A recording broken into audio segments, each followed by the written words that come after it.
Hello, welcome to another episode. This time around, I'm going to take a look at the movie Fat, Sick, and Nearly Dead 2 and give you my review.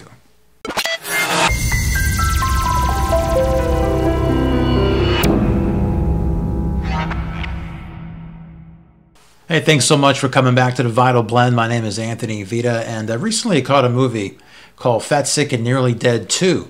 And I thought I'd share my opinion on the movie, give you my overall review, and want to go over the highlights. Also want to talk about some things that I thought that were really great and some things that I thought could have been better. And then in the end, kind of give you my overall thumbs up or thumbs down on this brand new movie.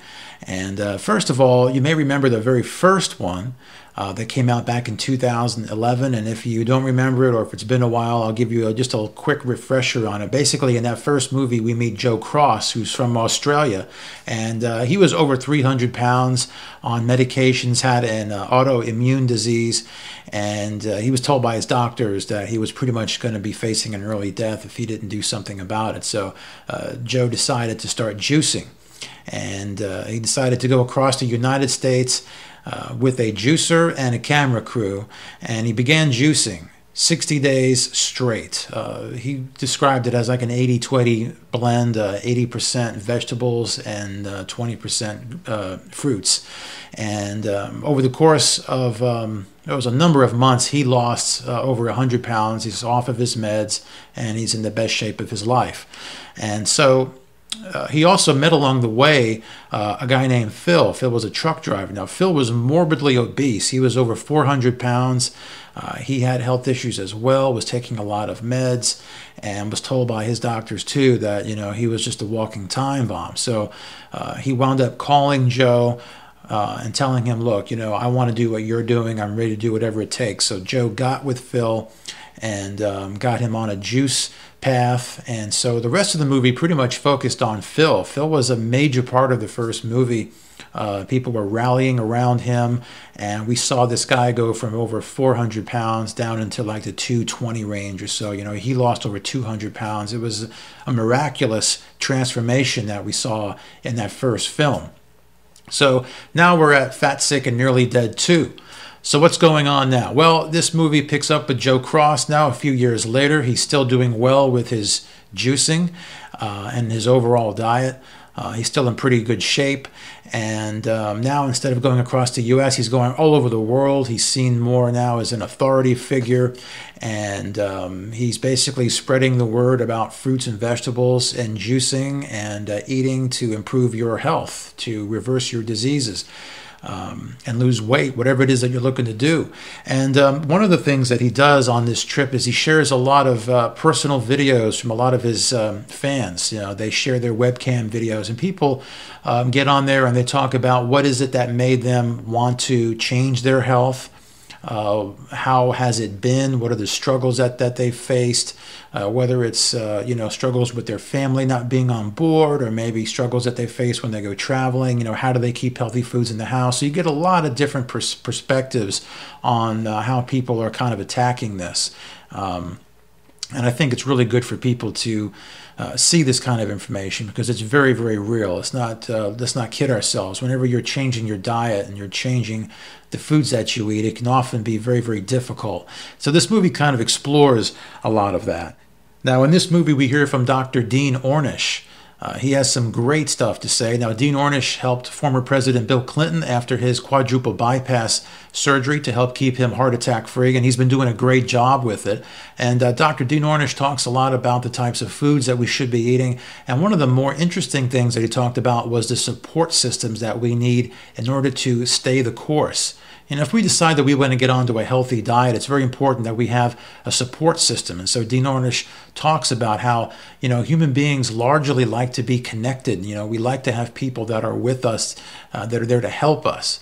And this kind of gets into the next part, which is about Phil the truck driver. Now, they actually pick up on what's happened to Phil since the first movie. Now, you may recall I was just talking about him, how he lost over 200 pounds at the end of the first film. Well, now, since the first film and the second film here, he got himself married, and he also got divorced. And this sent him into a spiral. He got depressed and lonely, and he went back to eating the way he used to, and he put back those 200 pounds. And, to see him is kind of startling. He's looks exactly the way he did at the beginning of the first movie. Now, he's off of his meds, but he is still obese, which is kind of sad to see. But at least he knows what he's got to do now to get the weight back off. And this movie does show him realizing that he's got to get back on track. Took a more serious tone with him. It's not just about saying that I want to do it. It's about having a support system to help him the way it helped him in the first movie. He needed that again. And so we also hear from a guy named Terry. Now, Terry was also in the first film. We didn't see a whole lot of him, but Joe went to go see Terry in his shop. And Terry had more of he kind of laughed off the whole idea of eating healthy. He kind of had the attitude of, well, you know what? I'm a happy fat guy, and I'm going to die a happy fat guy. And so in the second movie now, Joe goes back to see him because he heard through the grapevine that Terry made some changes. So he goes back to see Terry, and Terry is looking a lot better. He's lost a lot of weight, still overweight, but he's dropped 6 pant sizes. And Terry says that, when he saw himself in the first movie, that he didn't like what he saw. And also he had his daughter who was going to get married, and his daughter wanted her father to be there at her wedding. And so she kind of begged him in a certain way to really take charge of his health and make some changes. And so Terry kind of took it upon himself to make changes, and not only did he drop 6 pant sizes, but he also got off of his breathing machine, off of his meds. He's gotten rid of the junk food in his house. He's more active now. He volunteers. I was genuinely grateful to Joe Cross for helping get him back on a healthy track. And so what I found interesting about this little segment was how, sometimes when we see ourselves on a camera or on a movie screen, it's got to change the way that we think about ourselves, and that's the impact that it had on Terry. He didn't like what he saw. We don't usually get a chance to see ourselves. We hear ourselves talk, but we don't get to see ourselves in a third person kind of way. And it's very, very powerful.